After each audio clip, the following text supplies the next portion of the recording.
Everybody, please try to sit in the middle so we can see like a pack, like we have been these 2 days. Okay. All right. Okay, perfect. Good afternoon, everyone. Welcome to Ana Méndez, Gurabo Campus. I am so happy to be here. By the way, Ana Méndez University is one of the founder members of HETS. Actually, the idea of the HETS consortium was from the former president Jose Méndez. So we are very proud to be here, and they have been always very supportive. First of all, I would like to introduce to the staff who are we have here as part of the participants of the Student Passport first edition in Puerto Rico. We have, please say hi, the California State University San Bernardino over here. We also have students from Texas. We have two members, University of Houston Downtown and Houston Community College. From New York, we have Ostos Community College. And we are actually, but they're hard loud. And then we have John Jay College of Criminal Justice with Sumaya Villanueva that is around. And also we have one of our, well, first of all, we have from Latin America, Universidad Cooperativa de Colombia over here present too. And we have one of our newest corporate partner, which is American Heart Association with Mixie here, and she have her scholars students of the program. And then it's being said that also the staff is Ari Gutierrez here with me, and also we have Albert Roche, that is one of our heads collaborators from Inter-American University, and Iana taking photos here, helping us with the social media. Well, thank you so much for your consistent and being here today. And to give us the welcome remarks, let me introduce Carmen Pulliza. She is the directora de Desarrollo Integral del Estudiante. So, Carmen, please come by.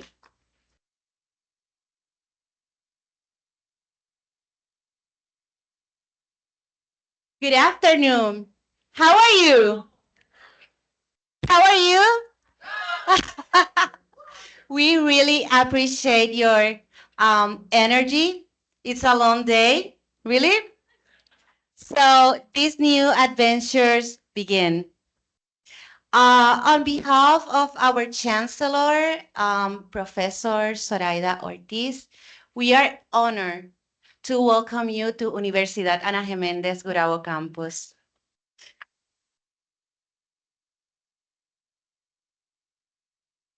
Our institution is one of the three main campuses in Puerto Rico that integrate Ana Méndez University system. So we are a private nonprofit institution of higher education. It's okay? Yeah.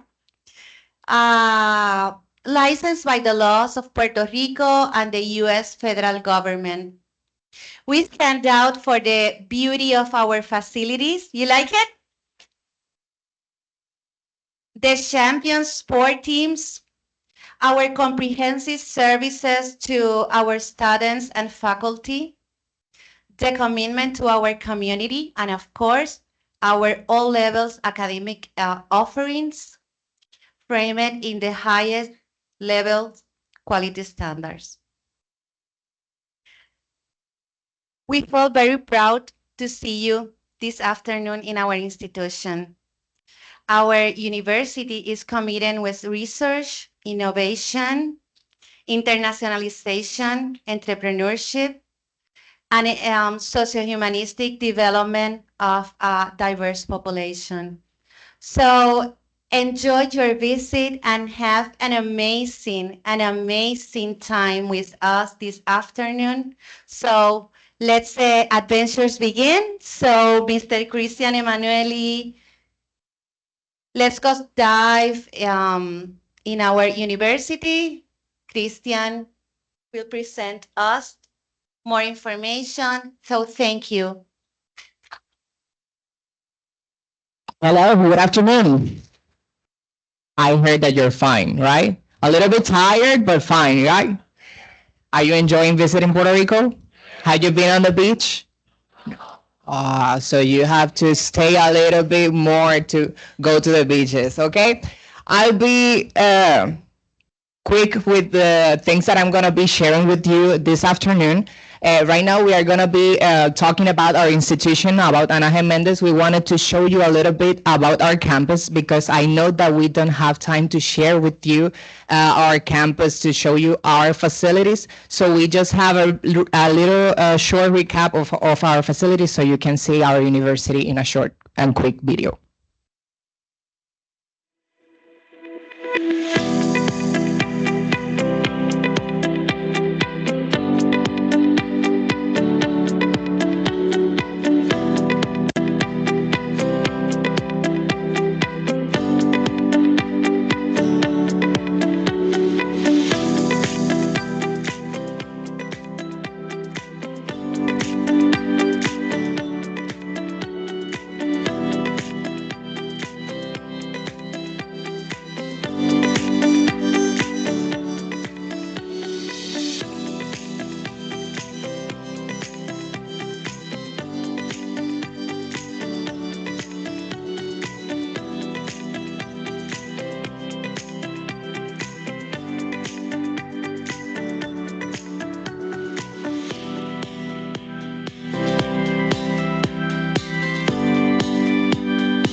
Literally on the heart of Puerto Rico, that was Gurabo campus of Universidad Anaheim Méndez. And we are really proud about our facilities and about our university. And we are going to be discussing our agenda for this night. We are going to have a general orientation, which is what we are having right now. I'm sorry, I'm really this is my first time presenting in English, so that's why I'm a little bit nervous. So I'm sorry for that. But we are having this short orientation, and then we are going to get to know Anaheim Méndez University in a short slide that we are going to be presenting next. We are going to be having your presentation from HETS that we are going to be sharing the space for you to present to us what are you doing on your university, so we can share our experiences from the different universities and backgrounds that we have in here. And then we are going to share space with our students. We wanted you to know the experiences that our students are having in our campus to share with you also. And then you will have a dinner, the great time. So that's what we are going to be doing this afternoon with you. About the university, Anaheim Méndez University is the #1 private university in Puerto Rico. It is the largest by students and with academic offering. It has over 70 years of experience and academic excellence. We have unique graduate and undergraduate programs here on our campus. We have the first Doctor of Veterinary Medicine program here in Puerto Rico. So from later on, we're going to be talking about a little bit more about that. We have various professional accreditations that guarantee the educational quality, and that's something that we highlight most because accreditations are so important when you are deciding to pursue a career on some field, and that's something that we like to highlight because it is one of the main points that make us stand from other universities. And also academic support programs and student activities and sport history and tradition of championships. We have so many athletes here at the university that also make us proud of them and about the university. Now we are relocated. We have three main campuses in Puerto Rico. This is one of them, Gurabo campus. We have Carolina campus and Coupey campus. All of them have their specialization on careers. And then we have eight university centers all around the island. In Aguadilla, Bayamón, Barceloneta, Cabo Rojo, Calle, Ponce, Santa Isabel, Yabucoa. We have an online campus. And we also have three campuses in the United States too. So our academic divisions, we have in the university, we have the business, tourism, and entrepreneurship. We have the health science division, the engineering, design, and architecture, liberal arts, science and technology. We have the School of Naturopathic Medicine, and we have the dental medicine and veterinary medicine. Also, this year, we have also the School of Physical Therapy in Coupey campus, which is a really large academic offering that we have at the university. And at the business school, I'm gonna be briefing the programs that we have on the graduate academic offering. The business, tourism, and entrepreneurship, we love to highlight our accreditation, which is the AACSP accreditation. It's one of the main accreditation on the business field. Only 4% of the universities worldwide have this accreditation, and here in Puerto Rico are only 2 universities that are accredited by them. So we have the health sciences. In the health sciences school, we have the masters in speech language pathology, nutrition science, public health, the family nurse practitioner, which is one of the main programs that we have there. We have also 2 doctorates on that school, which are the nursing advanced family practice and the doctorate in speech language pathology, that are one of the most programs. On the engineering, design, and architectures to the graduate programs, we have there Master in Mechanical Engineering with a specialization in alternative energy. We have the Master in Telecommunications, System Networks Management, and the Master in Engineering Management. That school are also accredited by ABET, which is one of the most important accreditation of the world of the engineerings. On the liberal arts school, that's one of the huge academic offer, because they aggregate the fields of social work, psychology, education. All of those programs are in one same school. There they have public affairs, forensic, in criminal justice, counseling, psychology, cultural studies, social work, communication with public relationships, special education. All those programs are there and on those schools at the levels of master's and doctorate degree. Science and technology, we also have masters and doctorates on that field. We have the master in environmental science with a focus on environmental management and also the environmental analysis. We have the PhD Environmental Sciences with specializations on biology, chemistry, or environmental management. And also we have the medical technology certificate for those that wanted to pursue a career on medical technology and doesn't study necessarily the bachelor's degree on medical technology. They can take that certificate and get licensed to be a medical technologist. And now, our veterinary medicine doctorate, which is one of the most important programs that just started this year. We have the first class just already started, and we have open admissions until September 16th, right? Until September 16th. So if any one of you wanted to know the requirements for this program, you can scan the QR code and you are going to be able to know the academic requirements they have. We are requiring to the students to go through this. And also, Karina will be here. So if you want to ask any questions more deeply about the program, she can answer you the questions about that program too. We also have the naturopathic medicine program, which is not really good known for most of the people. But naturopathic medicine is also a doctor in medicine. but they specialize on the natural remedies, not necessarily about the traditional medicine, what they say exactly. Thank you for the help there. So if any one of you wanted to know also the requirements and know more information about the program, you can also scan the QR code there. And we also proud about our new doctorate in dental medicine, which already started also this August.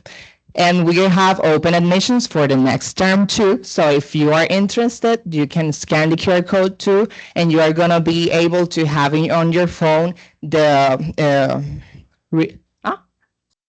the admission requirements to this program too. So yeah. So that's all. I told you that I wanted to be brief so you can continue sharing and having a great time here with us at Universidad Ana Méndez.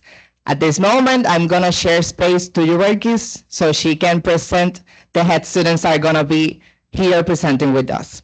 Thank you so much.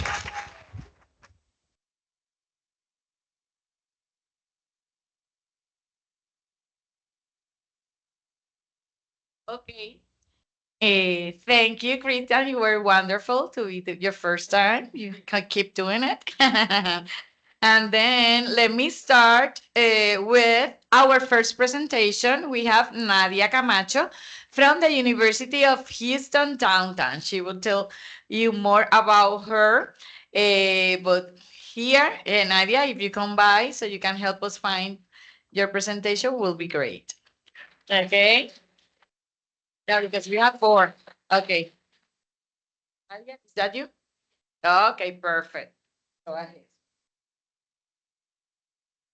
Okay. Perfect.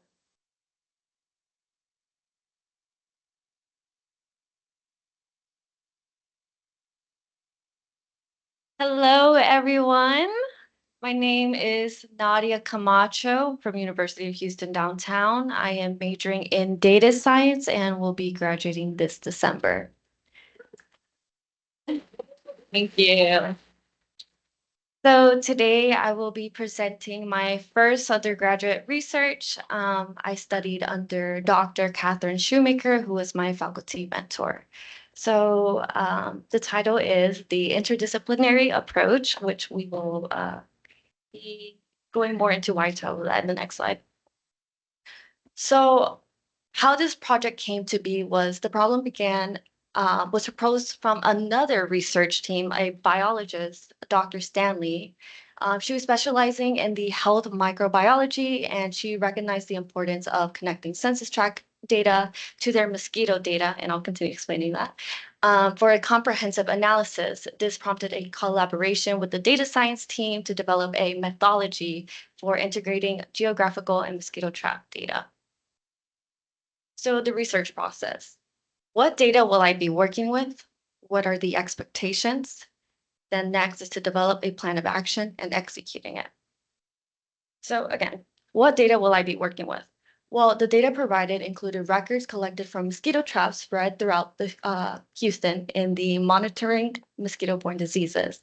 This data spanned from 2010 to 2020 with approximately 30,000 data points collected annually.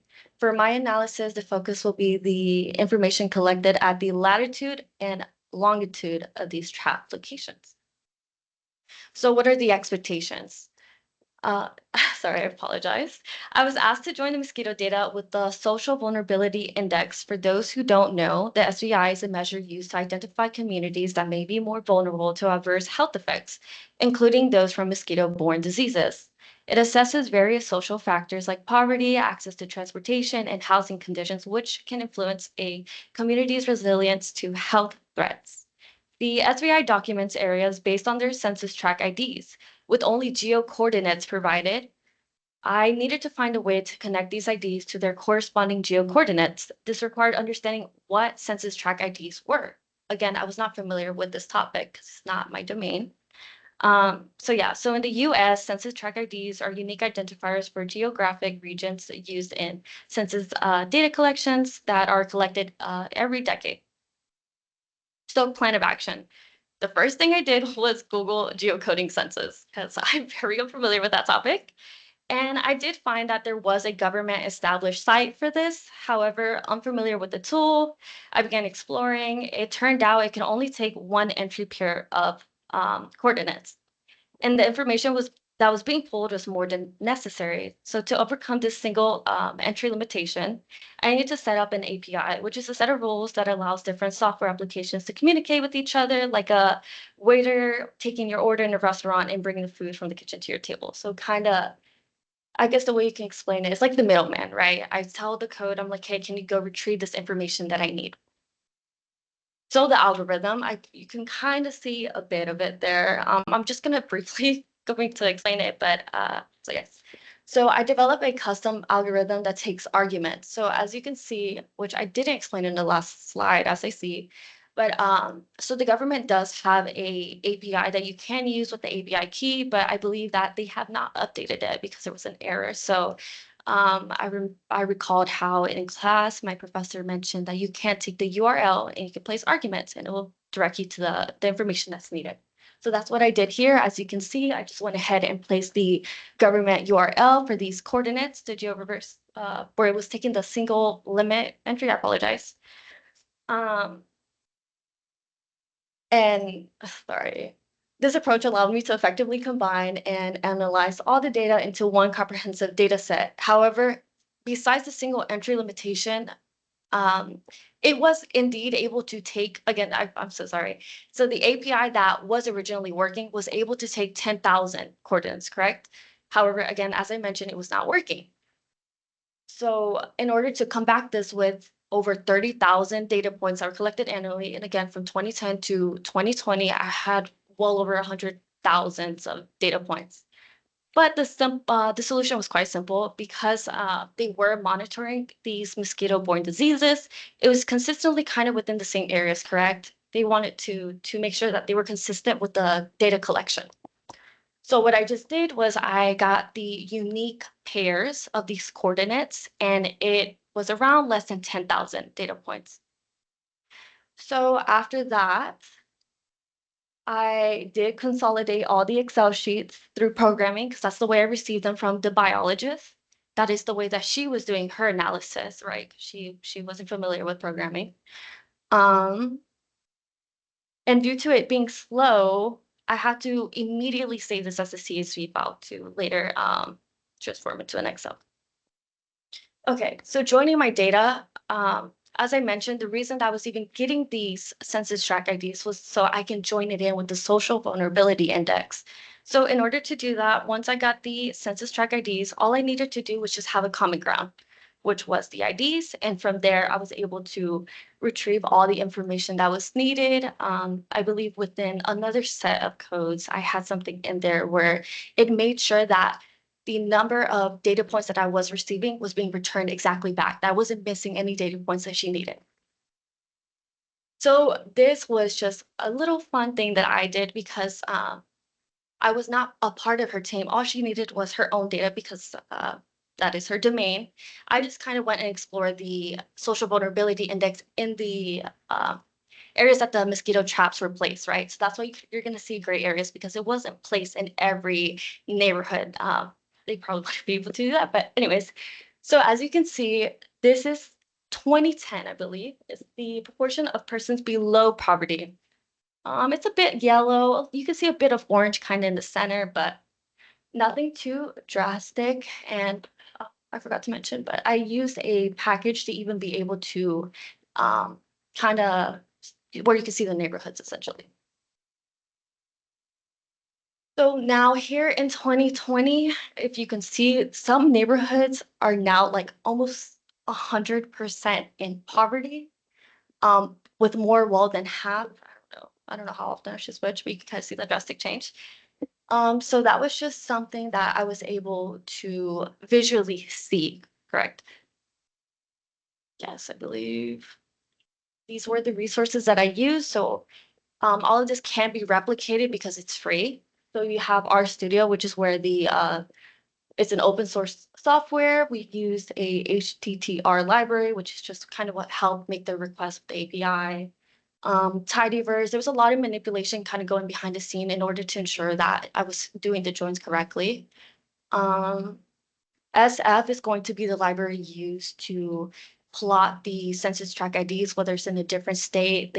I believe they take arguments for the state that you're interested in.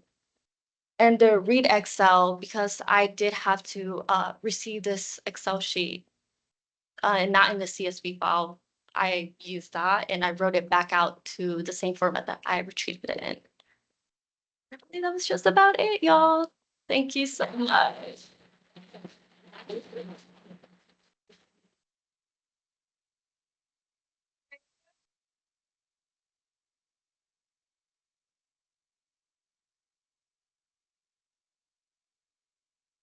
Nadia.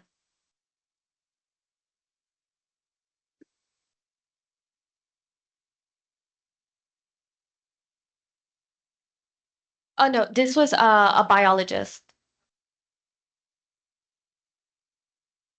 Oh, well, she's actually now working with the city of Houston for mosquito-borne diseases. So, but she was at the university, correct? Mm.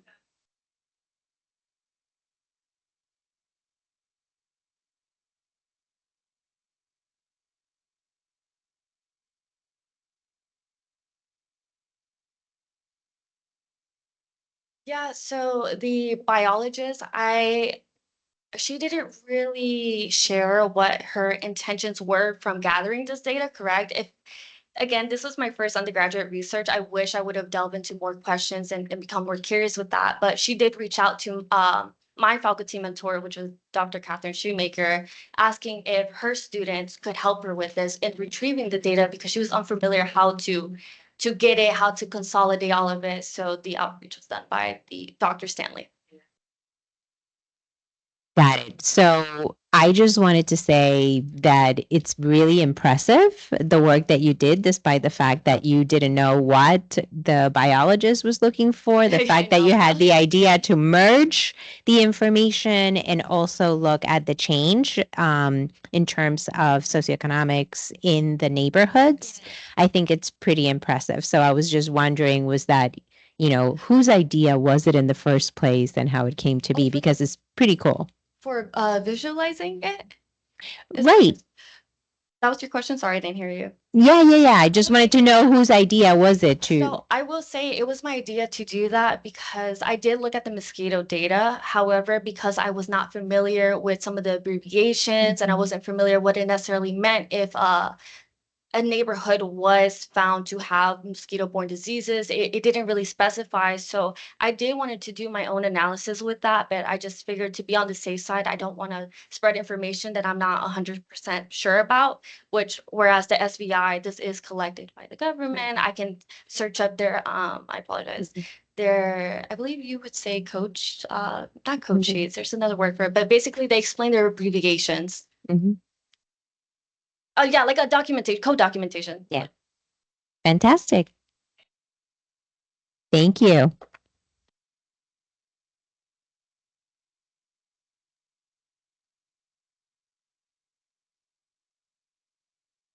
Nadia.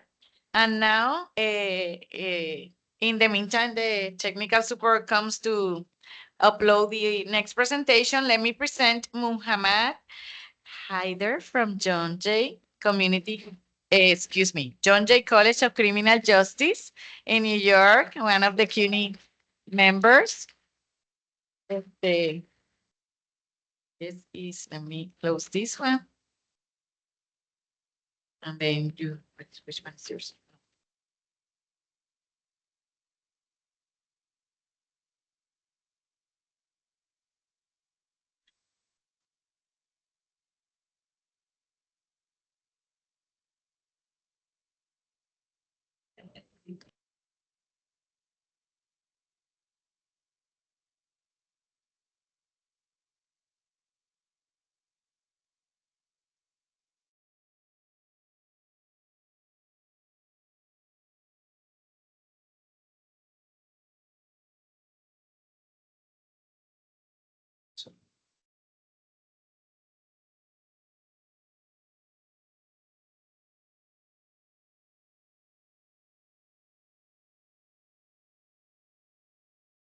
Right. Good afternoon, everybody. Buenos tardes. We took a Spanish class last night.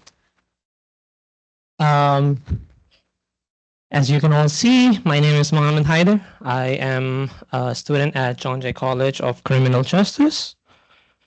It's all good. Um, let's dive in. One of my requests I have to you, if it goes forward. Is it the next arrow? Never mind. Perfect. Thank you. Please do not read the slides until I go through it, otherwise you will get lost and then lose interest in my presentation. It's here and there. As I said, I just completed my bachelor's in computer science and information security. I am currently doing my master's in digital forensics and cybersecurity. I am part of a BSMS program at John Jay. So one more year to go, and I'll be done with my master's, God willing. I'll be talking about a couple of things here. The challenges I have faced as an immigrant, as a first-generation college student.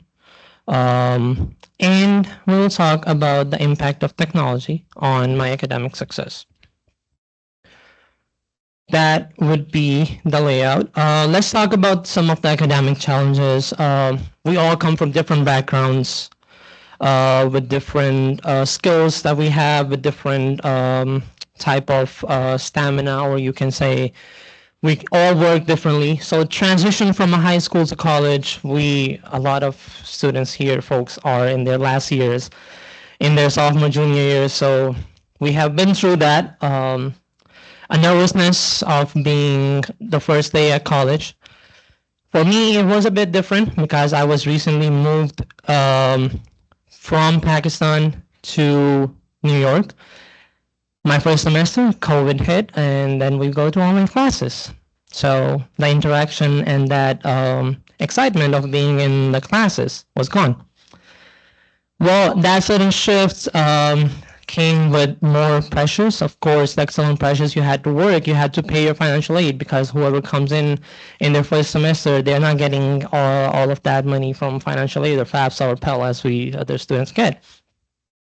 Well, at the same time, staying motivated and engaged in a remote environment is a challenge. Now we like it, but at that time, nobody was prepared for that. How we're gonna ask professor questions, how we're gonna collaborate with Blackboard Collaborate, now we all know, and Zoom as well, of course. Let's talk a little bit about the importance of the technological skills. I will dive into it. Please do not read the slides. Just bear with me. Self-learning. I think self-learning was one of the things that was really with me the whole time, starting from the beginning. You know, you are in a college and then you come from a different background. The essay formation, or for example, the assignment submission is not the same as it's in here in the United States. We do tend to, you know, cram the notes. We write the questions, answers in essay formation. We do not do critical thinking skills a lot of times. So of course, the new things, at the same time, learning to new softwares, such as Blackboard Collaborate. This is just comes to my mind because that was one of the main software that we have been using, especially at CUNY. The same thing at the same time, applying those skills to enhance your academic performance. That was a time when I had to make technology as a bridge to my future career opportunities. I will be diving into a little bit more of technical skills that I know. Let's brag a little bit about it. So bear with me again. Analytical skills. Let's start from analytical skills. Those analytical skills are not just Python or NumPy or Pandas libraries. Those are the skills that you can look at a thing. When you look at something, you can interpret in your mind or on a piece of paper, and then you can analyze it, and then you create a solution in your own mind first. That's our human nature, of course. We all do that. We all go through it. So what of course, at the same time, as I said, I'm going to brag a little bit about it for my analytical skills. Using Python libraries like pandas, those were the skills that I have learned on my own before getting into computer science major. Piggyback, I was a biology major in my first 2 semesters in my community college. Um, at the same time, using these skills such as SQL, pretty much good hand on it. Cloud computing.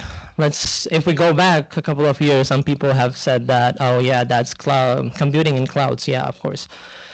So yeah, so half people didn't get the joke, but it's fine. I think what that was for me. We have all been using Apple iPhones. I'm an Android person, sorry to say, but you have all been using iClouds. That is cloud computing. If not computing, but that is the cloud you all use. Microsoft Office Suite.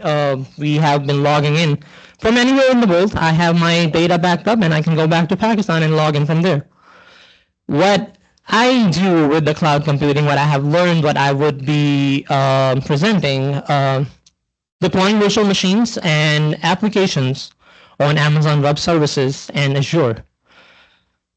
Migrating these applications, legacy applications, there are a huge ton load of applications to these cloud platforms. What they would do, they would save you space, they would save you these buildings, they would save you a lot of other things, such as resources, hiring employees to work in part-time, paying, well, a lot of companies are going through that already, so let's not jump in there. Building proficiency with Terraform and AWS CloudFormation. I just love doing that. I have worked on a couple of projects on these things.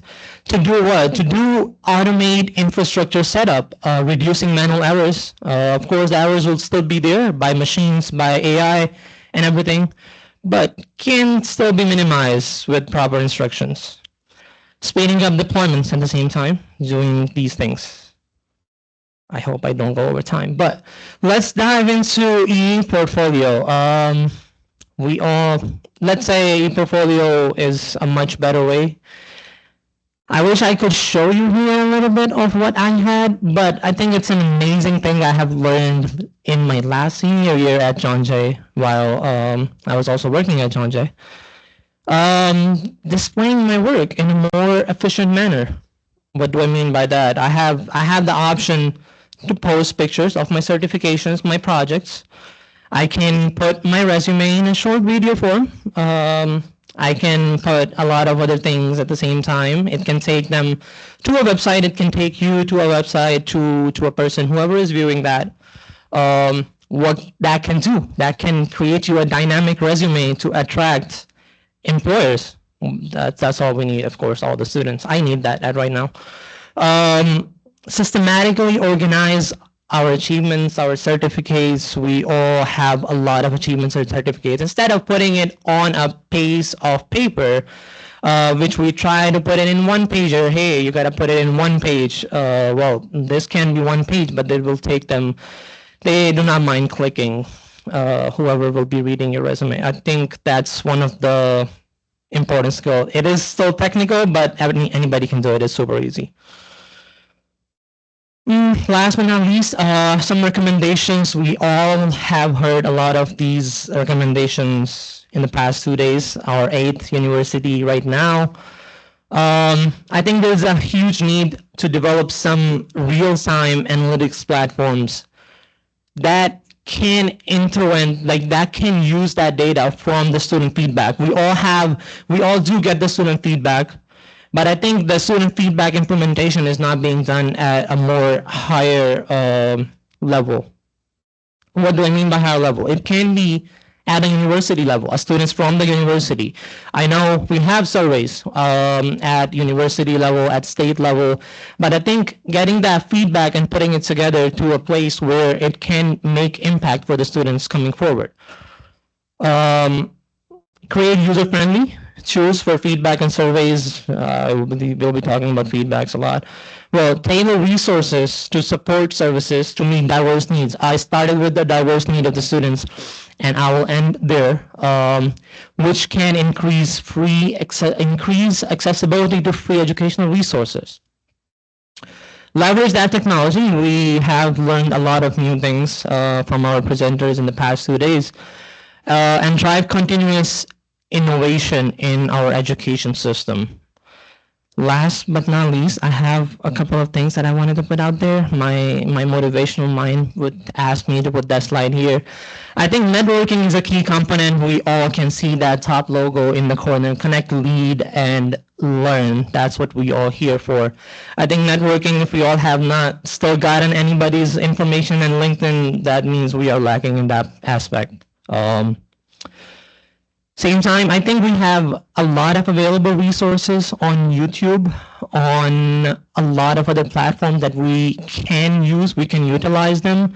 And if I piggyback to my previous slide, if an institution use those resources are online, those resources are available, but sometimes we as a student, we tend to be like, I don't know if that source is that valid. Should I get that information from that YouTube channel? But if that institution, the same institution use that information and put it forward for the student, of course, the student will take that and it will be free and it will be accredited from an institution. That will be more effective for the students as well. I'm talking about myself as well at the same time. Always be on the outlook for opportunities. I am here. We are all here. We got this opportunity. We are thankful for that.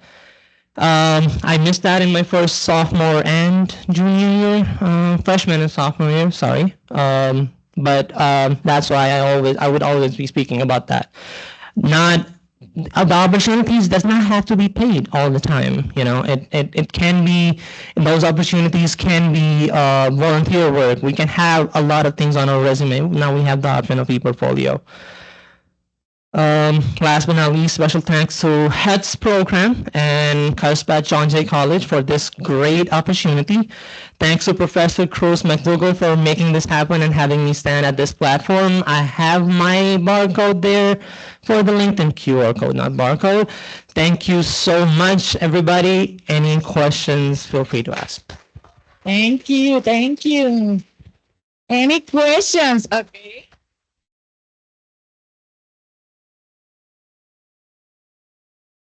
What tools are you using for your e-portfolio, and what would you recommend based on your experience, both developing your own e-portfolio and perhaps browsing others? I think, if I'm not mistaken, if since we are from CUNY, we all should have a education platform. So I think what I am using is I am using a education platform from John Jay. It's super helpful. You will get a login from your student email. Students should have it. If nobody has a education platform in their college or university, they can fight for it. It's not the college or university can't do it. I have used an education platform from John Jay, provided by John Jay. I have created my own e-portfolio, created for CUSP department e-portfolio. It's in progress. It will be up soon. And I will share with you guys as well. Any other questions? Another question? I wanna give a feedback. It's a very good presentation. I can totally relate this as I am an international student. Apart from all of these challenges, one of the most difficult challenge for me, it's survive without the family.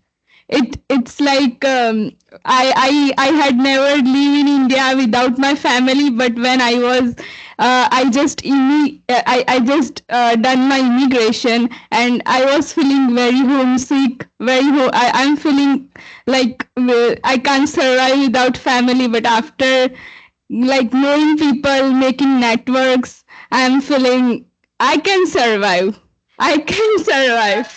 So Absolutely. so nothing is impossible when you try your best, and if you feel it's impossible, then it isn't your best try. So guys, Absolutely. I think thank you. being an immigrant student, what we all can do, we all try our best and go above and beyond and bring our parents here with us and live the life that they have been dreaming for us, and then we live together with them. Thank you. Thank you. Okay, there you go. Thank you for this excellent presentation. And now we have Isaiah. Please come over to upload your presentation. He is from the University of Houston downtown with the fan club, and he will be presenting regarding. He's already here. They send it, yeah. Yeah, let me. And he will present it. So let's here's. He will present it about, oh my God, perceptron. Perception, yes. Okay, and logistic Regression. regression. Okay, go ahead. Do you want the mic? Ah, you wanted this? Ah, okay. Oh. Okay, yeah, so Okay. Okay. Then-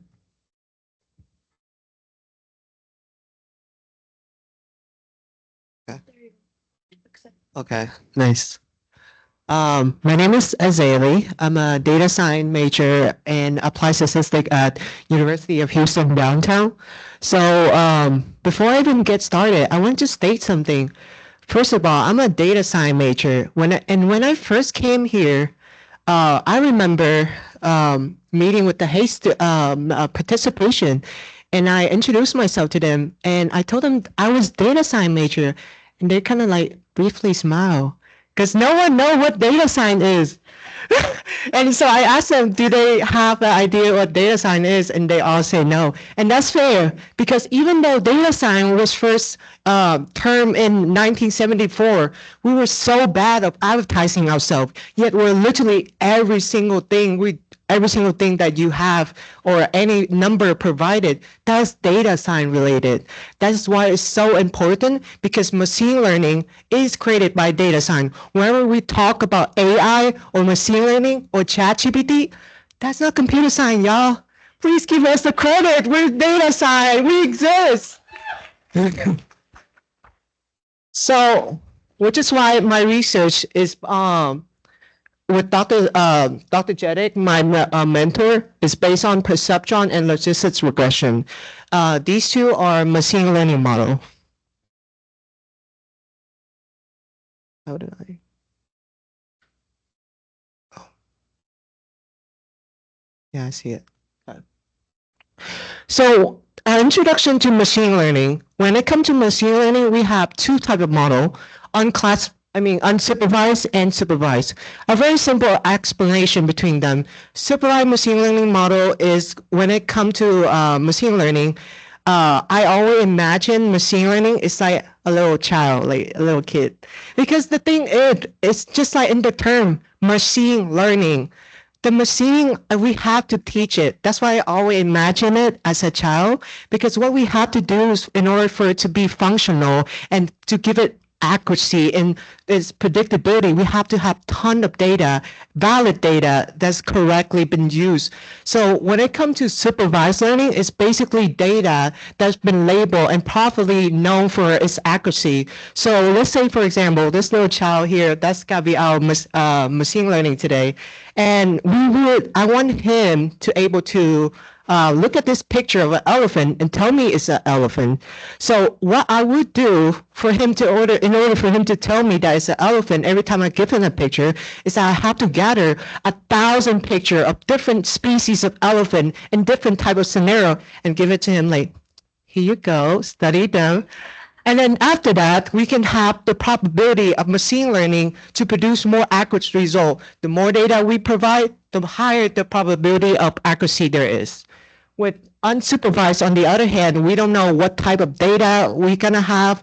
We don't know what the answer is gonna produce. The whole point of unsupervised is to connect the pattern. So let's say, for example, we know that the data is 1. And if we plug 1 in it and we get 2, we know that, okay, there is some connection. So 1 turned into 2, so that means there is a +1 in the equation. So I'm going to talk more about classification. Specifically, classification ranges to perceptron and logistic regression. So classification using single neural model. So this is a very simple model that a lot of company uses for. So as you can see, the X value, X1, X2, those are the central data that we add in the the machine learning. And as you can see, the Y value right there, well, the first Y value, the second one, we call it the Y hat because it like have a cute little hat on top. So the Y value, the first Y value we see in supervised learning, we know the answer. So therefore, when we talk about data or elephant picture, so we know the Y value, the first Y value, that is gonna be the elephant. We know it's gonna be the elephant. So when we give bunch of picture, like thousands of picture, that will be the data X1, X2. We want the machine learning to able to produce the same result as the first Y value, which is the elephant. So that's what the Y hat value is. The Y hat value are essentially what the output of the machine learning model can produce. And specifically with single neuron, we usually the results that can produce from it is usually between 0 and 1. And a lot of y'all CS in here know exactly what that means. 0 and 1 are essentially yes or no, or two type of classification like red, yellow, stuff like that.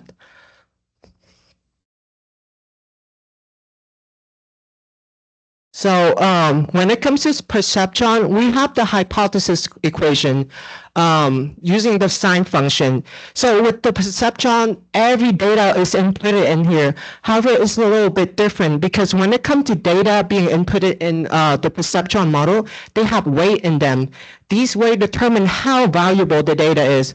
So I will give you guys an example of like real work example. This is involved with data science and biologists a lot. So data science, we usually don't collect the data. We're the one who analyze the data after being collected by biologists. So let's say there's a biologist studying a population of penguin in a certain area. No, not penguin, pigeon. I always think of penguin whenever I say a pigeon. I like to use pigeon because I saw so many of them in Puerto Rico. They were so cute too. And the biologists would want to measure the size of the pigeon in that region. However, when the data was given back to us, data scientists, we will have like the average of pigeon size around 10 inches to 13 inches, and then one randomly a 28 inches pigeon. Biologists love that. They love like the weird thing in nature, but we data scientists, we hated it. Because why? When it comes to machine learning model or predicting the probability, we hate that the data is way outside from the other. So that's where the value of the way of the perceptron model come in.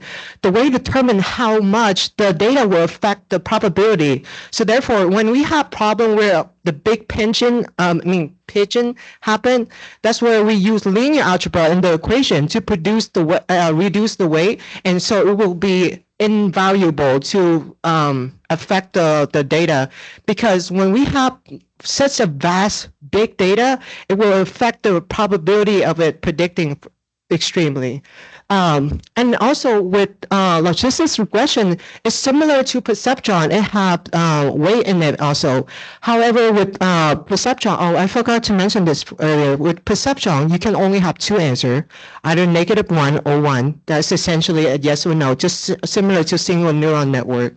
But however, with logistics regression, every data inputted in it will be calculated using the sigmoid function, and that will produce a probability between 0 and 1. So we don't have to end up with either yes or no answer this time.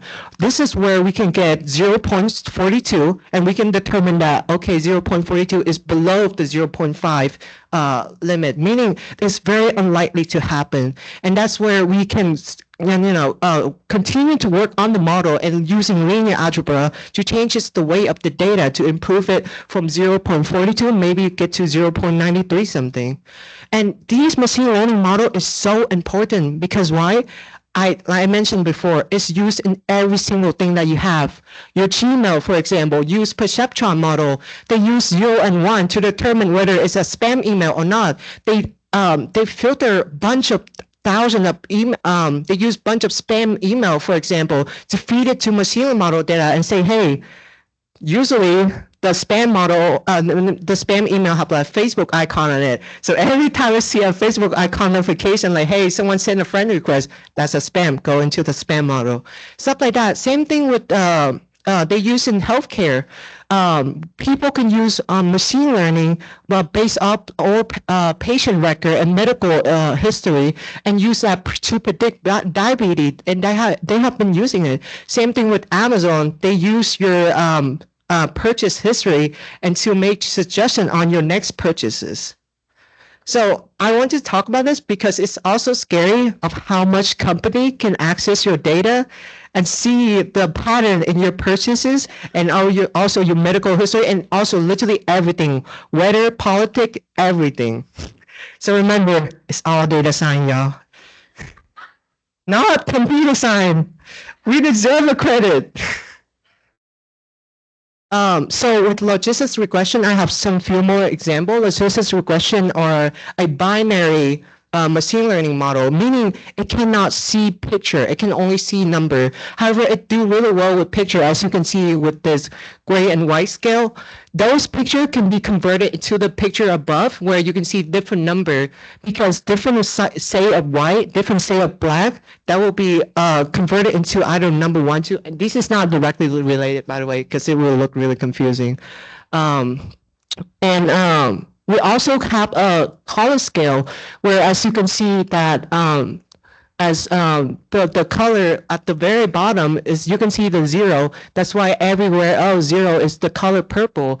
And then we can look based off this to see the ranges of like number 25, 34. And this is very helpful because as data scientists and actually many research I've seen presented so far using graph with color, that is based off the logistics regression.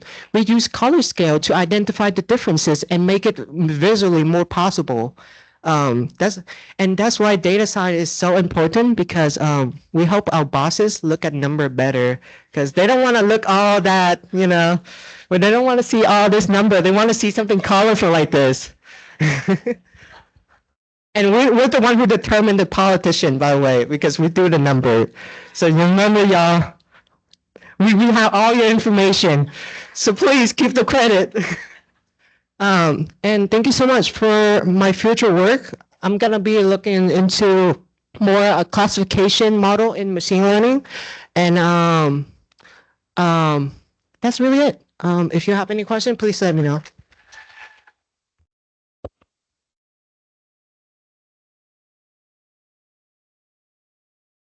Any questions? Any question for ICLE? Allá, Questions? ahí frente, frente. ¿Quién? Sorry. Probando. Okay. So you say that data is the responsible, they can access to your information, but they can only see numbers. They cannot see pictures or anything else, right?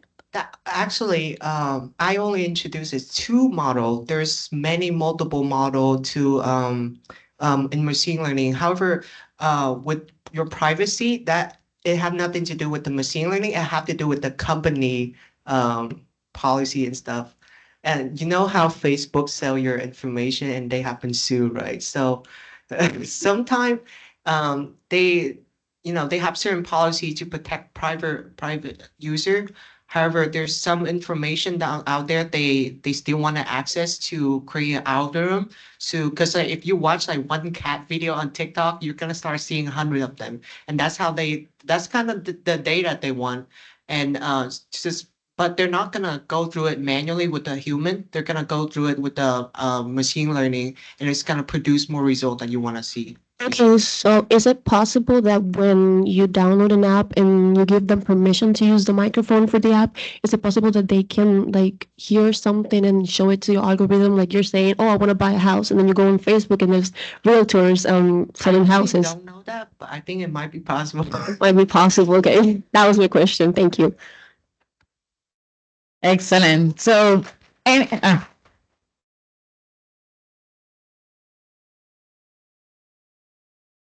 I have a question. I'm sorry.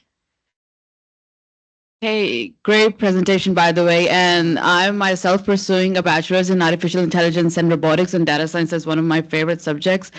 Data is the heart and soul of any information you're looking for, any research you're doing. As someone who's pursuing data science, how do you make sure that your data is clean? What are your go-to methodologies to clean your data to fit your research? So you're asking how can I fix my data and clean?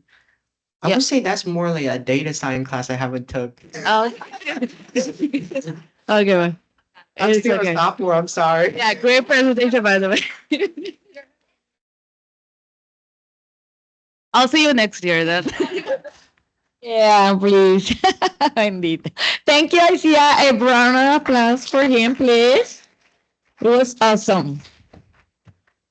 Okay, and last but not least, we have from California State University San Bernardino, Jahir, right? Martinez Rincon, that's the easier one, and it says one. It's in Spanish. Okay, let me help you with the uploading your presentation. Please, okay, that's me. And you?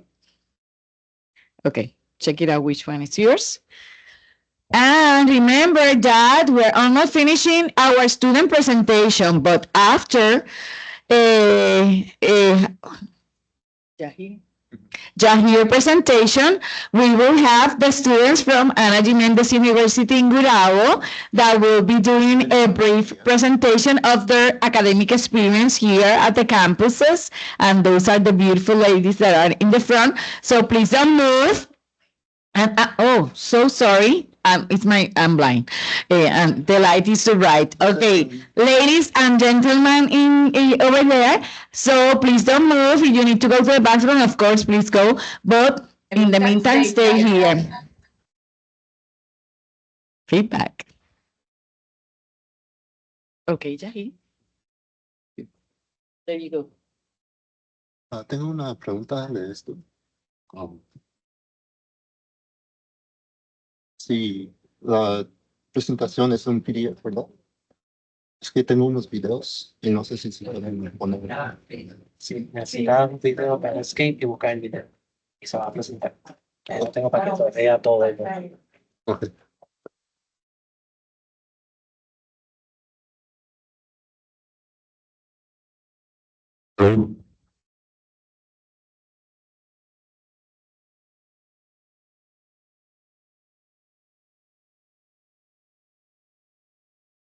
Hello, everybody. My name is Jahir Martinez, and I am from California State University, San Bernardino.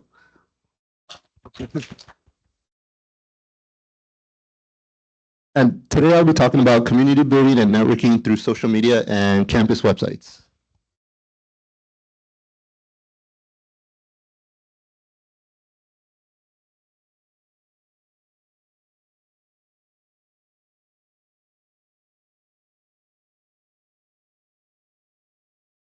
So, why is community building and networking important for us, and why did I decide to partake in this project? So, as you know, universities and colleges have a plethora of resources that they offer to students that are already included within their tuition. So, and California State University, San Bernardino is the same. But one thing I noticed about our school is that many of the students also commute to campus, and that includes myself as well. So what I would often see students doing is they would be going to campus, go to class, maybe do a little bit of homework, and then just drive home. And that's not really like the college experience that we want to promote. We want students to get engaged on campus. We want students to participate in events. We want them to really get all they can out of their college experience. So, and for me, my first year of in-person classes, I did the same thing. And it wasn't until I got a position on campus, now working as a student assistant for the Division of Student Affairs, that I really saw how many opportunities and resources that were available to us. And it's because of that position I'm here today, presenting to you all in Puerto Rico. So,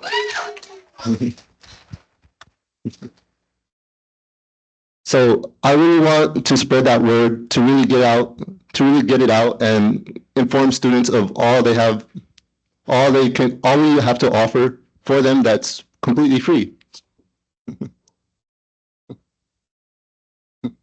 So I like to start out by highlighting like what are some of the benefits of using social media in higher education. So networking, as I mentioned before, social media makes networking very, very accessible by allowing people to contact organizations and professionals almost instantaneously. And you're also not limited to just your campus. You can go global with social media, collaborating with other campuses as well. And access to opportunities. So many of the departments at our school have their own social media account. And it is through here that whenever new opportunities arise, such as new job positions, internships, fellowships, and all that good stuff, they're immediately posted to social media. And so due to social media's immediacy, students are able to just go on their mobile device, click the link or QR code, and it'll take them to an application form. So they'll be the first ones to apply for their new opportunity. And that's something that we really want to promote. And then as well as building communities and collaboration. So one thing we really like to take pride in at our school is the first picture you see, which is our affinity centers. So we have centers such as the Latinx, the Pan-African Center, the First Peoples Center, the Asian and Pacific Islander Center. And the best part is that they're all located in the same building on the same floor.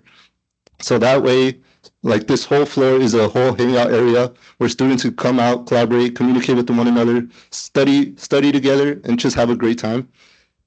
And each one of these centers has their own social media account. So that way, when they collaborate with each other, host events, they're immediately posted on there so students have easy access to that information. And then as well as the picture on the right, which is our counseling and psychological services account. And you see that they posted health and wellness workshops. So if students feel interested, like they see this post and they start wondering, oh, I wonder if I could attend that. And so we have the proper information posted so they know like the date and times as well as the topic of the workshop. And also a QR code should they request more information. So I have a video here, although I'm not sure if it will play due to this being a PDF, but it was just a skit of how we use the popular trendy audio to really engage students and promote internships around the corner. So in this post, we collaborated with our Career Center to really promote like upcoming internships. And then, yeah, I don't believe the video plays, unfortunately, but I don't think. No, I don't believe it does, unfortunately. But it was this really funny skit that we did in our office, you know, using the popular audio. But hopefully I can show you guys another time. This is my coworker, Jesus. It's on our Instagram. You would have to search up CSUSB Student Affairs.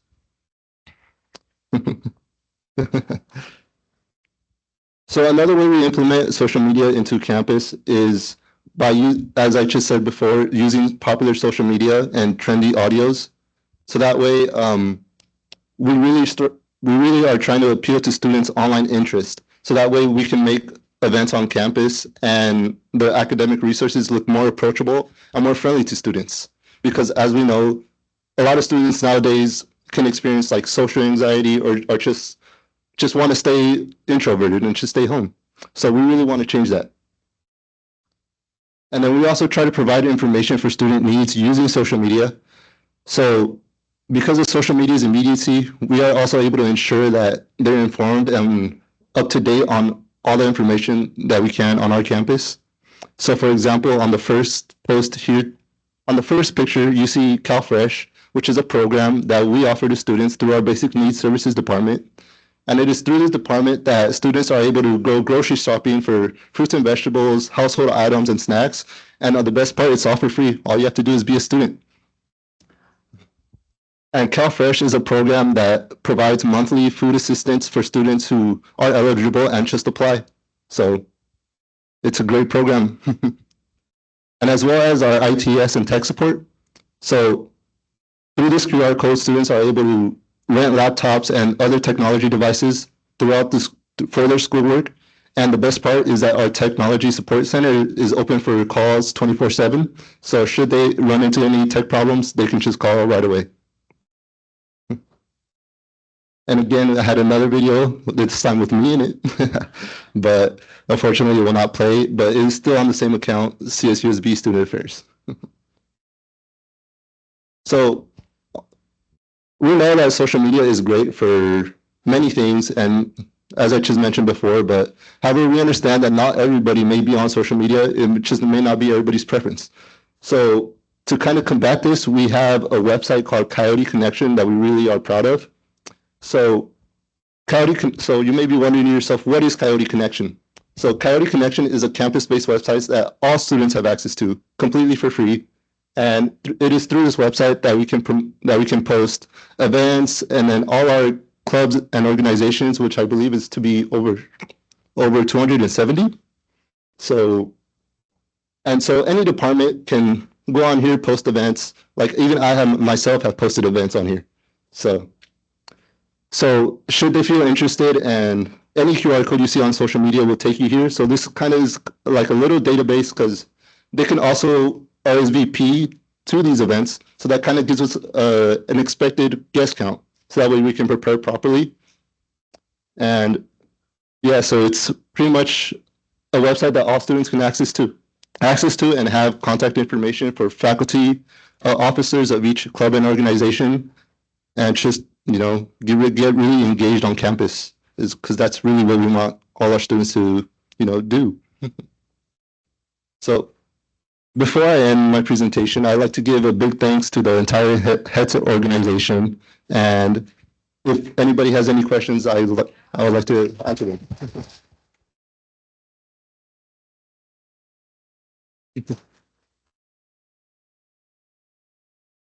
Yes.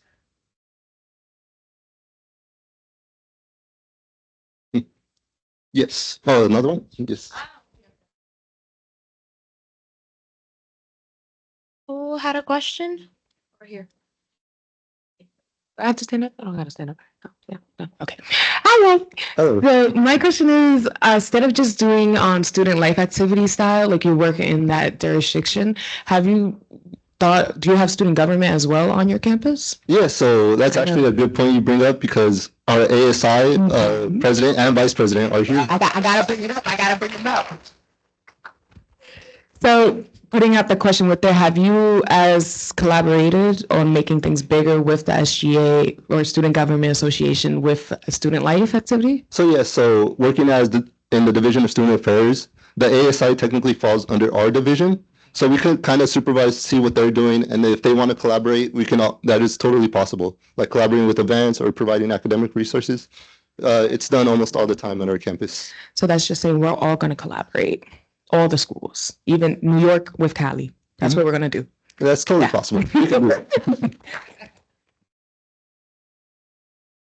that. Any other questions?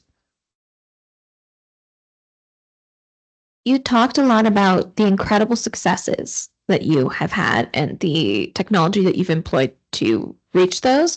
Are there any major challenges that you've encountered in deploying these? So major challenges would be like students who don't have access to social media, because just recently at past orientations, that's something we really want to try to push, is social media. But we also run into the problem that a lot of students don't use social media. Especially, it's becoming a more recurrent thing as we move forward. So to combat this is Coyote Connection. But not every student knows about Coyote Connection. So we really try to promote that. That's like the one main challenge, is advertising, promoting. So. Also, I just wonderful presentation. Here is unbelievable. Thank you so much. We learned a lot, and a lot of people was already researching Coyote Connection already. Because one thing that Jahir also emphasized and mentioned is many of these workshops are free and free access. So even if you are not in California, you can go to the wellness workshops and these kind of things. So to piggyback in his answer, if the students doesn't have social media or Wi-Fi, what they do is they download QR code pass, and they carry that in their phone. And if they don't have like a Wi-Fi to register on an event ahead of time, or they don't follow social media, they have that QR code pass or whatever picture in their phone, and then they will enter to whatever activity with this QR code pass to register. And then Asaya will go later and give us an analysis of the data, or what kind of students are attending to our events. Thank you so much. Thank you. Thank you. An excellent presentation. Thank you so much. Okay, now, so sorry that I mentioned the ladies and the gentlemen here, but before that, we have another presentation from, but this time for Ana G. Mendez, a student project. So let's please help me welcome. In the meantime, she upload her presentation. Help me welcome Liani Crespo. She is from Ana G. Mendez, Gurabo campus.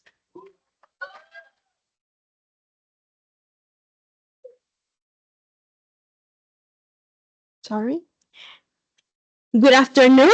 How are you? My name is Liani Marie Crespo Gomez. Today I'm going to present applying DMIC for cost savings at molding.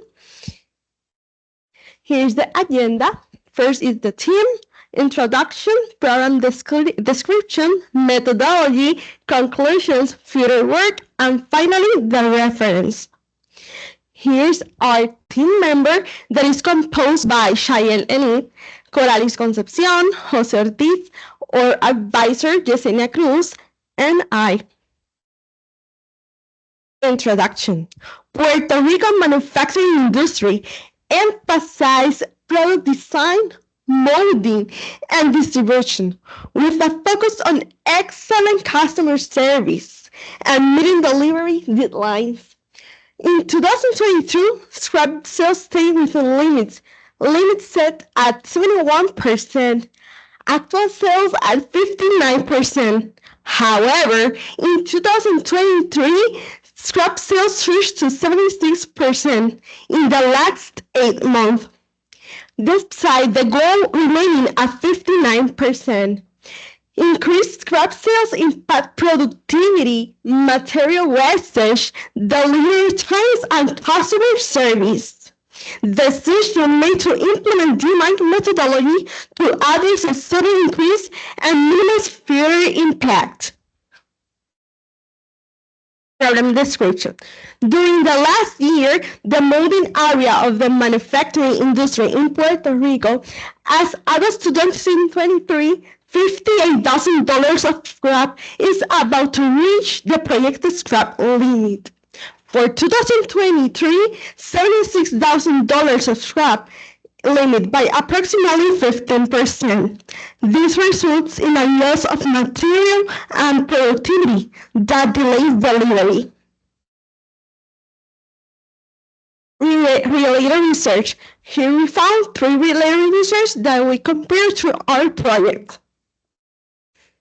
Methodology. DMIC methodology implemented to address scrap challenge in Puerto Rico molding sector. New data collection system introduced by November 2023 to increase efficiency. Results 5% reduction in scrap and 2,930 savings in the molding area of Puerto Rico manufacturing industry. Demonstrate effectiveness of the methodology in improving operations and reducing waste. Now I start with the first phase that is defined. We are going to be focused on this CPOC diagram. We're going to be focused on the process that is set up components, dry out, arrange sample parts, validate, co-runner, and calibrate measurement tools. For the second figure, that is a CPQ3, we have here scrap production that have 3 components, that is yield, efficiency, and quality control. For yield, we have main line first yield by 95% up, machine yield by 87% up. For efficiency, line efficiency by 19% up, downtime by 5% down. And quality control, QC inspection for times in the production shift, 5 by 100 parts assembled inspect. Now in the second phase that is measured, here's a Pareto chart that it shows the highest category of the QO that is producing our problem. Here's another Pareto that shows all the causes, but here's the QO more detail. Now we have a flow chart that shows all the current process from the start to the end. That is, select the mold and raw material, place the raw material in the dryer with the current level of temperature, set up sample parts of the mold, then validation setup. If it is needs something defective, they have to adjust setup, then verify, then continue with the production, start production, validation process, OBQ. Then if something went wrong, they have to rework it and then verify again. If something went wrong that they can rework it, it's called scrap, and this become the problem. And then continue with the process, the manufacturing line, warehouse, and this is the end of the process. Now the third phase that is analyzed, we have a fishbone diagram. We are going to be focused on excess of scrap. Why this happening? Well, we identify a method lack of process standards in machine, old or outdated equipment, in material, poor quality raw material. In the left side, we have the 5Y, and the right side, this prioritization matrix. For the 5Y, we have the three subcomponents that we found the fishbone. We put it here to analyze them. The first one is lack of process standard. The first, why is this happening? Lack of awareness regarding the benefits of process standardization. That happen because budget and strategy mismatch. For the second one, outdated equipment, high raw material wastage due to improper storage. Why this happen? Because the limited awareness of storage effect on material quality and waste. And the third one, there is poor quality raw material, equipment not replaced or upgraded over time. And that happened because lack of personnel for the creation of the system. In the right side, we are going to be focused, less effort, high benefit. The first one is quality assurance checks. The second one is designated control storage areas. And the third one, that is equipment assessment. Now in the first phase that is improve, in the left side, we have here an interface that we create in the Microsoft Access. And the right side is an RD relationship. That interface, the operator can have it to have the scrap more detail so they can see how it's going. Now we have in the left side the use case diagram, and the left side, on the right side, sorry, use case. And in the left side, we show here all the process. When the scrap is found, what they do, how is the process? Well, we're going to be explaining here. When they found a scrap, the operator in the machine found the scrap. They immediately stop the production, report the problem to the engineer. They come, the mechanical engineer with the engineer to investigate the cause of the problem. Then classify the type of scrap. Then decide whether to discard or rework. Then document parts classified as scrap in the system, carry out, analyze the causes manually, attack the problem, and prevent it from repairing itself. Sorry. Now in the last phase, that is control, training requirements, we have stop and fix. That is training operators stop production to address defects with engineering and mechanical support. And the Microsoft Access monthly data filtering categories major defects like operator errors, machinery errors, and material defects. In the results, we have here Puerto Rico's manufacturing saw scrap build up during 2023 limit, causing losses and delays. The management recommend for issue resolution aiming to minimize losses for all. The proposal is batch continue, recording, assessing, and operator training. Implementation is expected to cut scrap by 5%, boosting efficiency and satisfaction. Conclusion: molding department in Puerto Rico faced a waste surge during the threshold. Increased waste causes material losses, productivity setbacks, and delivery delays. The MIC approach addresses the issue, benefiting both company and clients. Future works. Here we have intelligent machine for recognition, embeds in advanced mode process technology, monitoring system, and improved monitoring strategies. And finally, here's the reference. Thank you for your attention. Here's our email. If you can contact us. Any questions?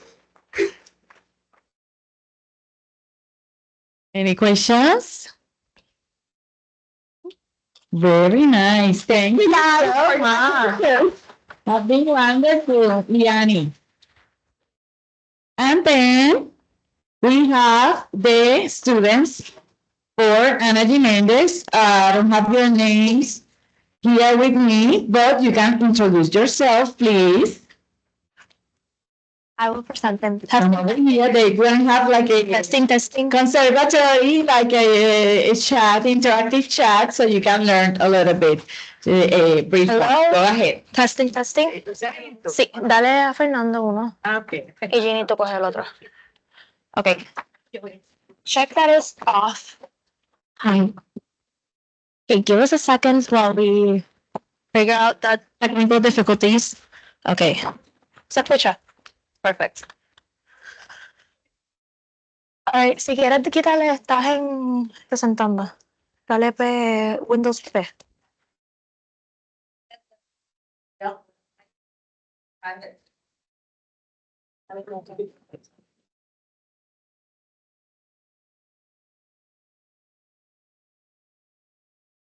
Alrighty, we fixed the presentation. Let's present Fernando Ortiz. We have here Adriana Estrada Mojica, Glorines Carmona Gonzalez, and Charangelis Melendez Mendoza, sorry. My name is Karina Golaira. I'm a Missions and Recruitment Advisor for the Universidad Ana Méndez. Okay, perfect. We're going to start this conversatory. It's just a conversation with a few of our active students to get us know a little bit better, right? So let's start here with Fernando Ortiz. Welcome, Fernando Ortiz.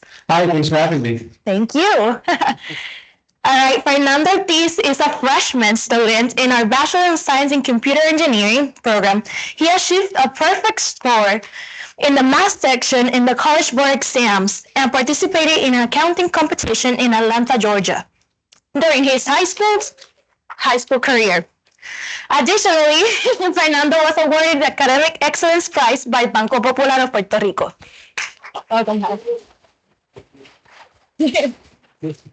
Fernando, given your impressive profile and multiple study options available for you, why did you choose Universidad Ana Méndez as the institution to continue your university studies? Well, when I was comparing my options for university, I found that Ana Méndez, for me personally, had a lot of pros compared to other universities, like a beautiful campus, top-notch laboratories, good accreditations, good courses, et cetera, et cetera. Thank you, Fernando. What aspects of Universidad Ana Méndez Bachelor of Science in Engineering program influenced you to your decision to enroll here? Well, I really like the unique hands-on approach to teaching that Ana Méndez has, as well as their opportunities for internships and educational workshops. Thank you. And how do you think our program's unique features will support your academic and professional goals, Fernando? Well, all of those combined will help me develop myself and will give me experience to help develop myself in my area of study, which is engineering. Perfect. Thank you, Fernando. You're just starting your career here, and we're so happy to have you here with us. Thank you so much. You're welcome. No problem. Now we want to move with Adriana Estrada Mojica. Welcome, Adriana. How are you? Hello. Thank you for having me. Thank you for coming, Adriana. Adriana Estrada Mojica is a student in the Bachelor of Science in Veterinary Technology program. She has been involved in numerous animal shelter projects in Puerto Rico, participating in pet sterilization events. Alongside with her professors, she has engaged with veterinary organizations in the United States as well. Welcome, Adriana. Thank you so much. Hello. Adriana, how have your professors helped you with your work in animal shelters and veterinary organizations? Well, the experience that comes to mind is in my first year, my first semester. One of the first professors actually I interacted with was my biology professor. She is an extremely kind woman, and as soon as she noticed that most of her class was vet students, basically, she decided to keep sending us emails, links to um, sorry, I'm so nervous. It's okay. To certifications. And the first experience I got to go was with Sato Project. One of the first events they organized in Puerto Rico. It was here in Gurabo. We were one of the first groups she told, so we got to sign up for the event really early, so we got a good space, good hours. I remember I was there from 7 a.m. and helping set up cages, and it was an extremely good experience because as a first year vet student, it helped me see how chaotic, amazing, a little bit sad, and good the career is. It made me realize that this is in fact the career I want, and it has been really good. And also in my second semester, another experience that comes to mind, it was my anatomy professor. The first dissection that we did in class, I stayed a little bit after it was over, so when the next section came, she basically handed me the plate and was like, here, you do the second one. So it was really amazing as a first year student to have professors that trusted me so much as to give me a hands-on approach in something I'm really passionate about. Wow, Ariana, that's very impressive. So what I'm hearing is that you have enjoyed the hands-on experience that you have had since your first year here.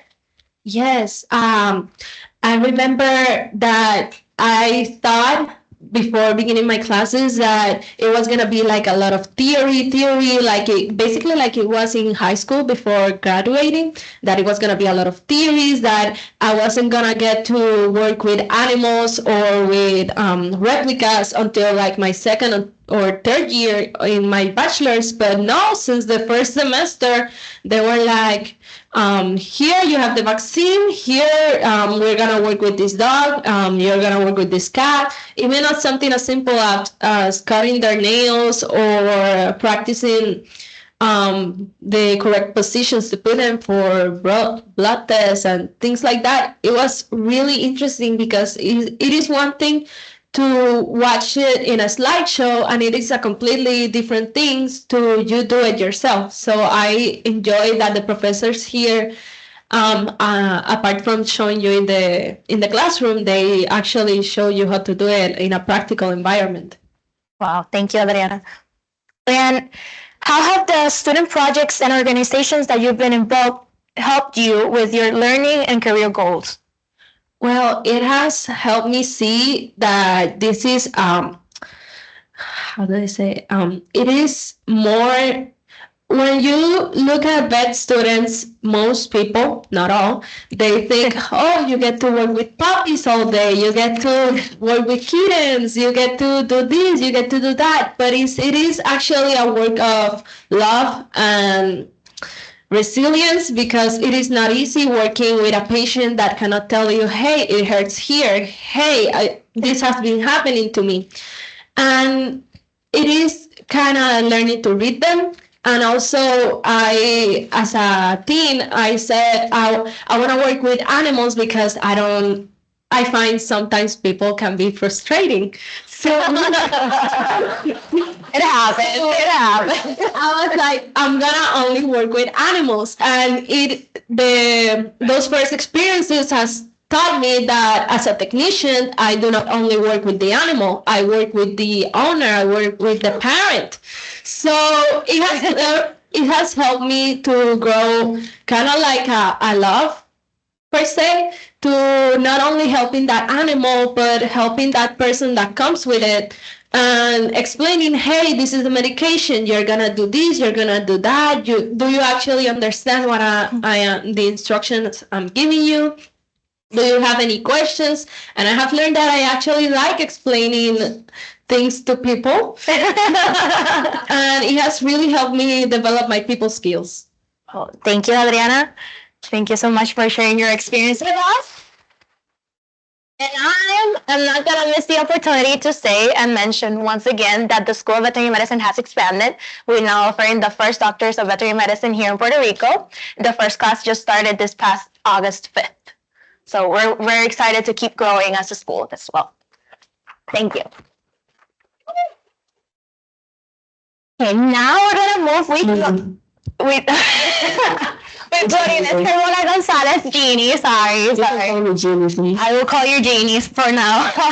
Well, Jeannie is a student in our Bachelor of Arts of Communication with a concentration in film production, video, and multimedia.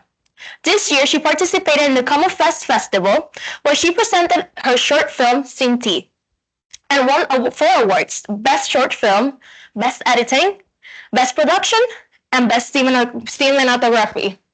Alrighty, congratulations, Jeannie. That's very impressive.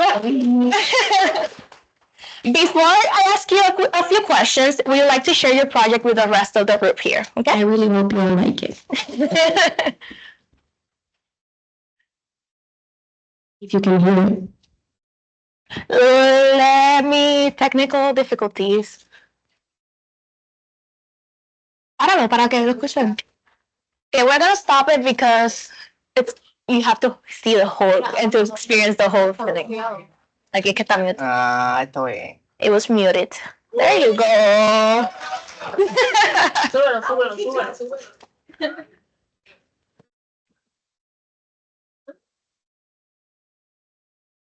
Alrighty.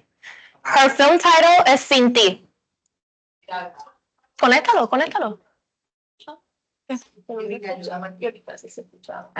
Ahora dale play. There you go.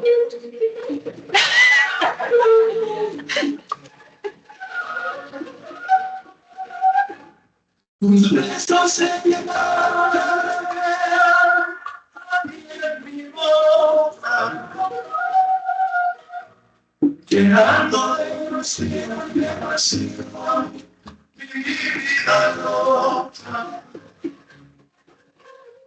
Las horas más felices de mi amor fueron contigo. Por eso es que mi alma siempre extraña el dulce alivio. Te puedo llamar mi amor sincero. A todo el mundo le puedes contar que si te quiero. Tus labios me enseñaron a sentir lo que es el amor. Y no me cansaré de decir tanta dulzura.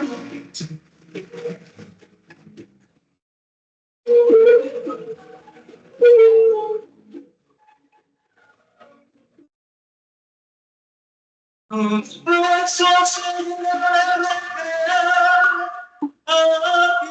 en mi boca, llenando de ilusión y de pasión mi vida loca. Las horas más bellas.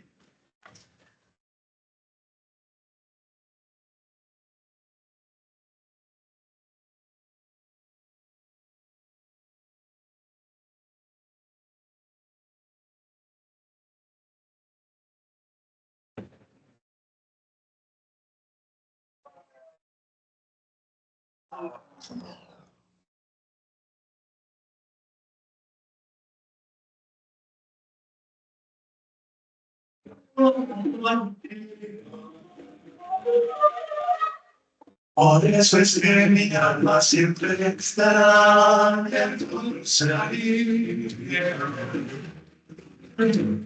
Te puedes encontrar mi amor sincero. A todo el mundo le puedes contar que sin él Los labios me enseñan a sentir lo que es perdonar. Y no me cansaré de bendecir.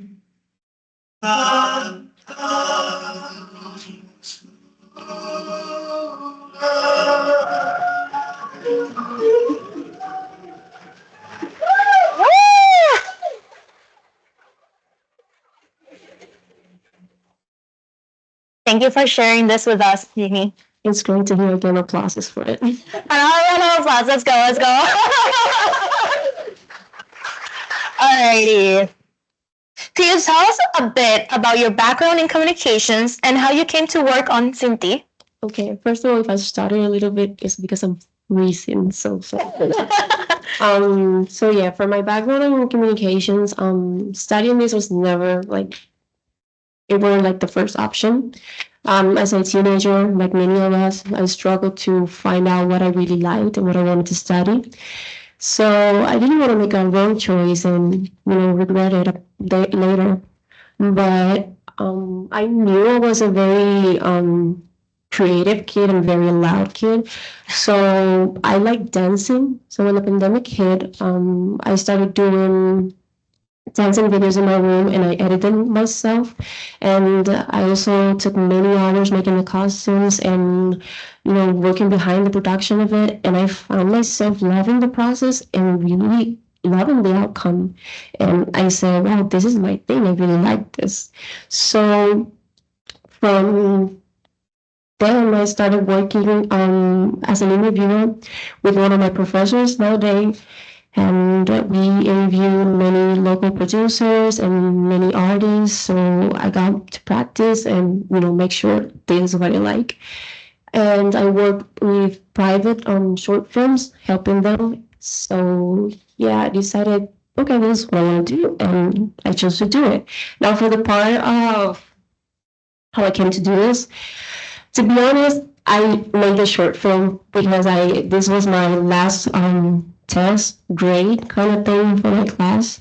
And I said to myself, if I like the outcome, I'm going to submit it to a short film festival. And this one was happening at the same time. But if I don't like it, then no one will never see it. And I'm glad I did because, people really liked it. And I did this just to expose myself and to get feedback and to get over the fear of criticism. So, and also to prove to myself that I'm capable of doing this, that I'm also good at it, and I made the right choice at the right place here at Helena. But yeah, I never thought I'd win so many prizes and that people really, really liked it. So that came, aside from it. Yeah, thank you for that, Jeannie. And what skills and knowledge have you gained from the university education have been most useful for you when creating this short film? Well, I didn't took any editing classes for editing this. I haven't taken any class. So I just kind of got along with my editing skills that I developed since the pandemic. But I did took production classes, and the same semester I happened to take the camera operation classes.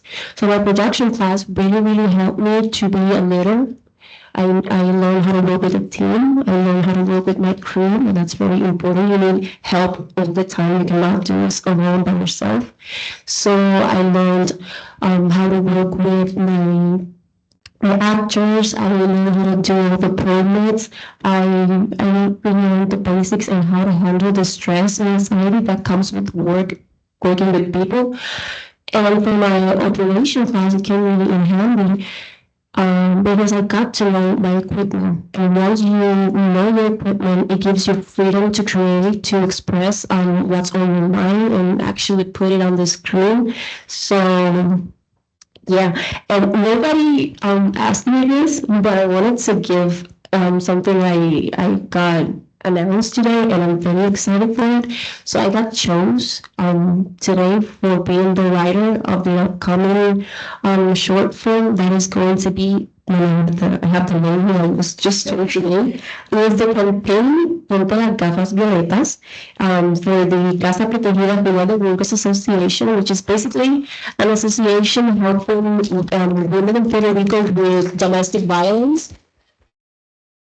So that's a great opportunity for me, and I'm very honored that they chose me. And I think it's a really great cause to helping women that are going through it. So yeah, I hope you guys can see that in the future. That's my Instagram.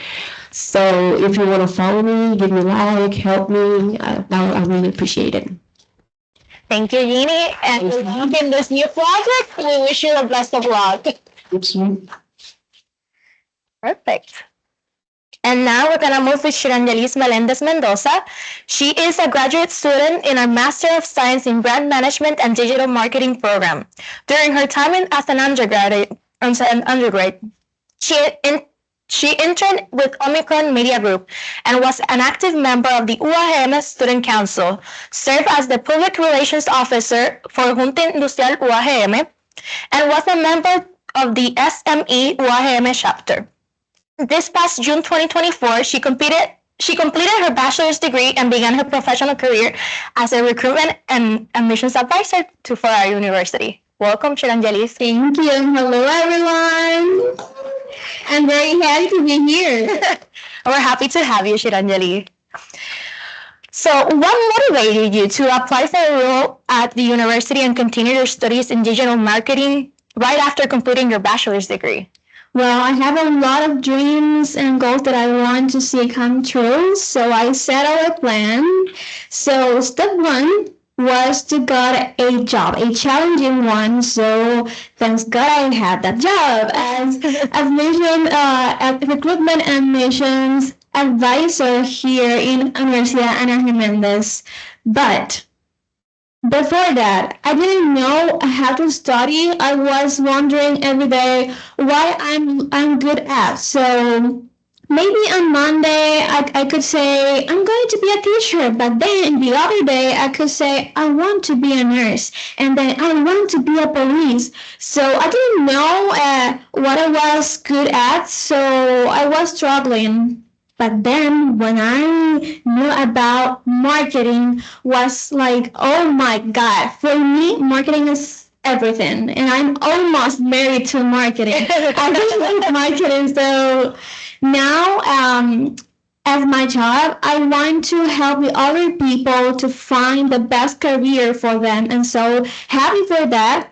And of course, I want to do my master's degree to obtain more knowledge to help the other people. And of course, the step number 2 is to finally have my master's degree to have my own fashion brand. So I really want to have my fashion brand. I want to do amazing dresses. So I'm really happy to start my master's degree right after I was believing that I really want to do a lot of things, and if you really want to do a lot of things, you need to work hard for them. So that's what I'm doing now. I'm trying to work for all my dreams to see them come true.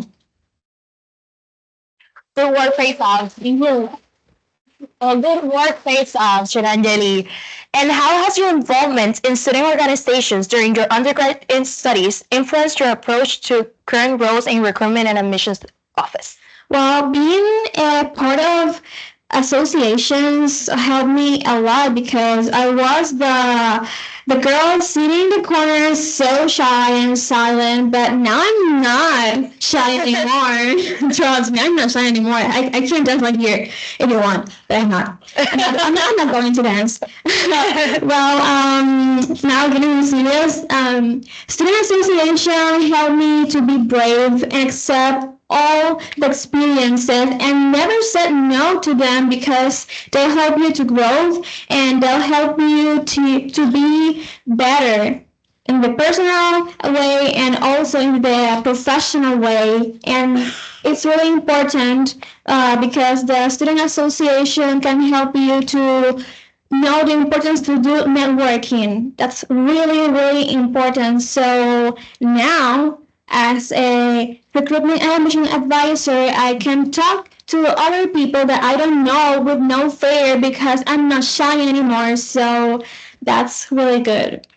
Yes. Thank you so much, Ranjini. You're welcome. And before we open this section for you guys, if you have any other questions that you'd like to ask the panel, I want to thank you all for your participation here today. And hopefully we wanted to show you how you can grow within the institution, right? We have a freshman here, which is Fernando, and then we have our master student, which is Shirangeli. So we have a little bit of every step of the growth, right, in education growth. And now, before we leave for the dinner, we want to open this floor for you guys to have any other questions you'd like to ask the panel. Yes. Let me get you the microphone. Give me 1 second. Aquí. Oh, quédate con esto para que conteste.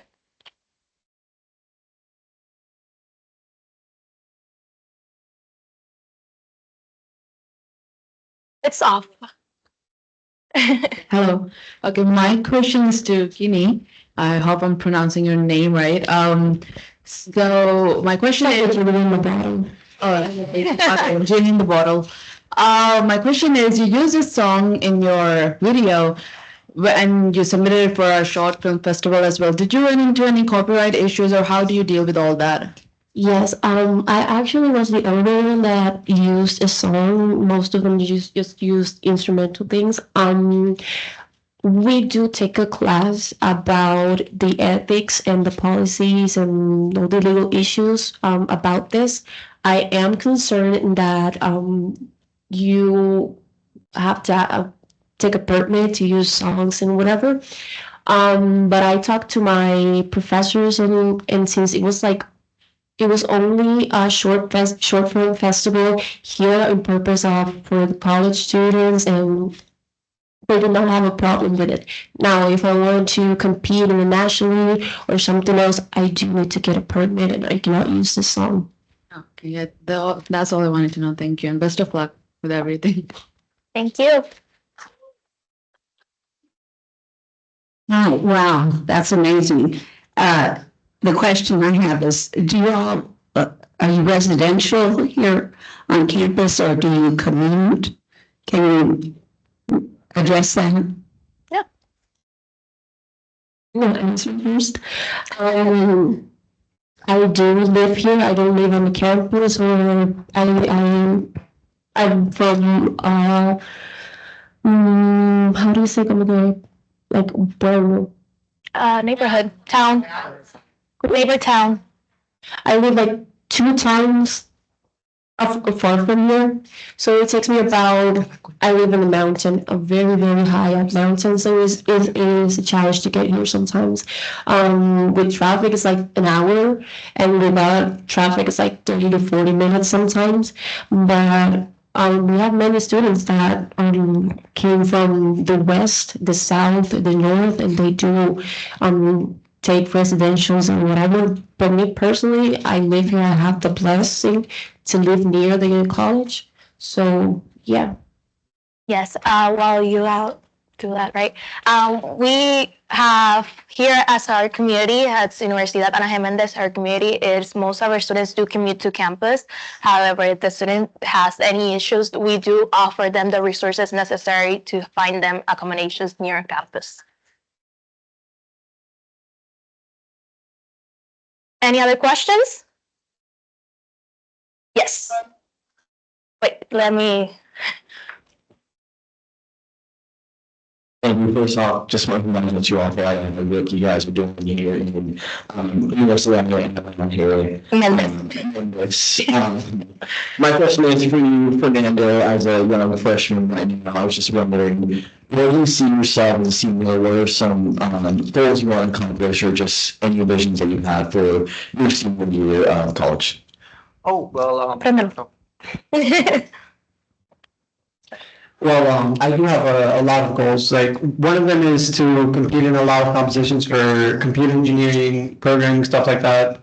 I also want to be part of the student council for Anaheim in this, and do a lot of stuff like get a good internship. Currently, I'm part of the Illinois, which is going to fund a student council, and I'm also hope to be part of that as well. So yeah, lots of goals.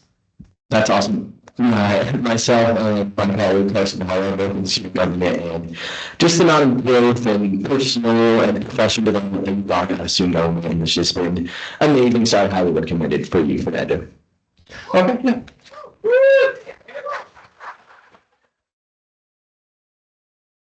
Okay. So we have time for one more question. I think we had a one hand raised over here.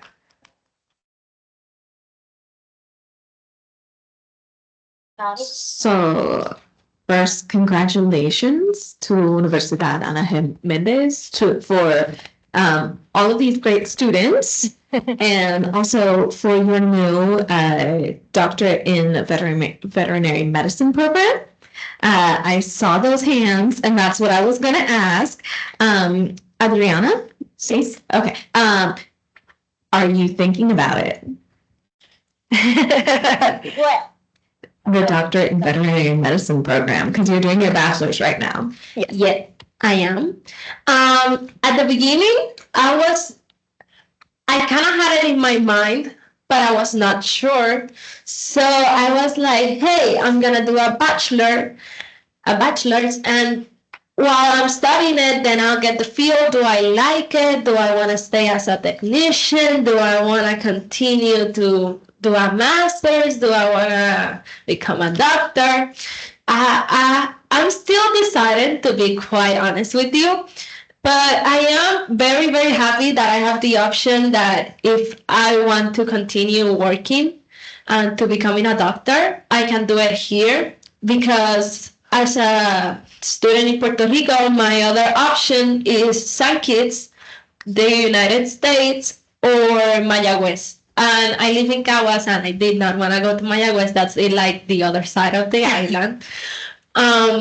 But I'm so happy that I can, if I decide to, which I'm leaning to yes, I can continue working on it here. And yeah. Yes, and I'm sure, like Adriana knows, we will give you the resources in order for you to complete the requirements and meet all the requirements in order to get to the doctor's program. Yes. The professors in here are really good, and as a second year student, I still have. I like this university because they have helped me so much. The experiences I have had with my professors has been so good, and they have amounted to so many good experiences I have had. I really do recommend it. Work studying here. Thank you. Let's take a picture before we leave. And when we take a picture, let's do a round of applause. So we got it. Thank you so much. Picture time. In the meantime, remember that we have after here another appointment in Caguas municipality, that they were so kind to have staff for us to receive us, Bella, because we want them not only to experience the academic but also the culture that's around this beautiful campus. And the dinner is ready. We don't want them, Bella, to get a cold, and I know you're freezing here. There, don't worry, there is fresh ambience, so you're gonna. Our culinary student. Oh, espérate, que the dinner was made by the culinary students, so you're gonna have wonderful food. Remember, at the end of the dinner, we're gonna have the picture, the group picture, whatever Natalie and Karen told us is the nicest place that the logo is, ¿verdad? There, but then go enjoy the food. Bon appetit, and thank you for the student. You have been wonderful. Thank you so much. I really love your shirt, by the way.